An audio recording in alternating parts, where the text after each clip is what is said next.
சிவாஜி மன்னன் ஆண்டு கொண்டிருந்த காலத்துல ஒரு நாளைக்கு அவர் காட்டு பக்கம் வந்துட்டு இருந்த பொழுது யாரோ ரொம்ப அழகா பாடுற சத்தம் கேட்டதாம்.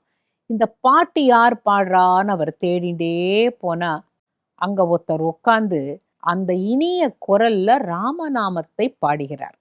ராமநாமத்தை விதவிதமா பாடுறார் அவர். பறவைகள்லாம் வந்து உட்கார்ந்துருக்கு, மிருகங்கள்லாம் இருக்கு, மரங்கள் கூட அசையாம அப்படியே கேட்டுட்டு இருக்கிற மாதிரி சிவாஜி ராஜாக்கு ஆச்சரியமா போச்சாம். அடுத்த நாளைக்கும் வந்து பார்த்தா, இந்த மரத்துல இருக்கிற பூ கொத்துகள்லாம் அவர் பக்கம் வளைஞ்சு பாட்ட கேட்கறதாம். அவர வந்து தனியா உட்கார்ந்திருக்கிற பொழுது ஒரு நாளைக்கு, அப்படியே வந்து வந்து பார்க்குறார் ராஜா. சிவாஜி பார்த்துட்டு, "என்ன நீங்க சிஷ்யனா ஏத்துக்கணும்" அப்படின்ன பொழுது, "ஏன்?" அப்படின்னு கேட்டபோது, "எனக்கு ஒரு ஒரு வழிகாட்டி வேணும். என்னுடைய வாழ்க்கையில குறிக்கோள் என்னன்னு எனக்கே புரியல.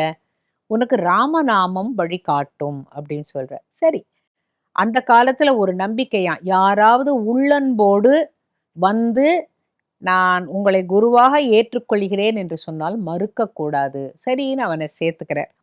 "என்னை வந்து ராமநாமம் காப்பாற்றும் என்பதை நான் நம்புகிறேன் சுவாமி" அப்படின்னு சொல்லியிருக்கார். அதுக்கப்புறம் ஒரு தரம் ஆ சிவாஜி வந்து வேறு ஒரு நாட்டுக்கு, வேறு ஒரு நகரத்திற்கு போகும்போது படைகளோட போயிட்டுருக்கும் பொழுது, இந்த விஷயம் தெரிஞ்சு ஒரு முகலாய மன்னன் என்ன பண்றான், தன்னுடைய படைகளை அனுப்பி, அப்படியே அவர கைது பண்ணி அழைச்சுன்னு வந்துருங்கப்பா அப்படின்னு சொல்லி அனுப்புறான். சிவாஜி என்ன பண்றார், படை வீரர்களுக்கெல்லாம் ஒரு முகாம் போட்டுட்டு, தான் கொஞ்சம் தள்ளி உட்கார்ந்து, அவர் அந்த குரு சொல்லிக் குடுத்த மாதிரியே ரொம்ப அழகா ராமநாமத்த பாடிண்டே இருந்தாராம். இவர் ராமநாமத்த உருகி உருகி தன்னுடைய குருவ நெனச்சு பாட பாட பாட எங்கேருந்தோ காட்டு குரங்குகள் வந்து அந்த அந்த எதிர் படைகளை போட்டு சின்னாபின்னமாக்கி ஒருத்தருமே கிட்ட வர முடியலையாம். ஒரு போர் வீரன் மட்டும் ஓடி வந்து, "அரசே உங்களுக்கு ஒண்ணும் ஆகலையே, ஒரே குரங்கு கூட்டமா வந்ததுன்ன பொழுது" அவர் கண் விழிச்சு பார்த்தாராம். "என்ன நடந்தது?" அப்படின்னபோது, "தெரியாது சுவாமி. உங்கள சுத்தி நாங்க கூடாரம் எல்லாம் போட்டுட்டு இருக்கோம். ஆனா ஒரே குரங்கு கூட்டம், ஒரே சத்தம், மக்கள் சத்தம் எல்லாம் கேட்டது. போய் பார்த்தா ஒருத்தரும் இல்ல, குரங்கு கூட்டமும் இல்ல." அப்படின்ன பொழுது இவர் ஓடி வந்து தன்னுடைய குரு சமர்த்த ராமதாஸ் கிட்ட சொல்றார்.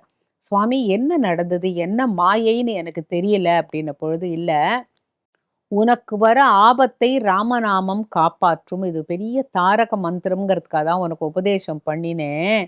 அது பாரு, உன்னை முகலாய மன்னர்கள்லாம் வந்து உன்னை சிறைப்பிடிக்கிறதுக்கு வந்திருக்காங்க. ஆனா ஒருத்தரையும் கிட்ட நெருங்க விடல. ராமன் தான் வரல, தன்னுடைய ஆஞ்சநேயனுடைய படைகளை அனுப்பி விட்டான்ன பொழுது அவருக்கு ரொம்ப சந்தோஷமா இருந்ததாம்.